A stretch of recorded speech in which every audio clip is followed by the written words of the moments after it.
সাকিব আল হাসান ও নাফিসা কামালের হোটেলের video viral. Shakib Al হাসানের অবশ্য বিগত ৮ মাসে রাজনৈতিক এক পরিচয় যুক্ত হয়েছে।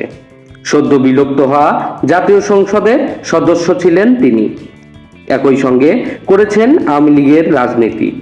সেই সুবাদে দলের বাকি সব নেতাদের মতো ব্যাকফুটে আছেন তিনিও।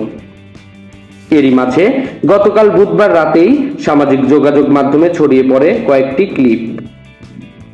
সেখানে তার সঙ্গে দেখা গিয়েছে অন্য এক নারীকে। সামাজিক যোগাযোগ মাধ্যমের ভাষ্য ও ভিডিওতে থাকা নারী সাবেক অর্থমন্ত্রী মোস্তফা কামালের কন্যা ও বিপিএল এর দল কুমিল্লা ভিক্টোরিয়ান্সের মালিক নাফিসা কামাল।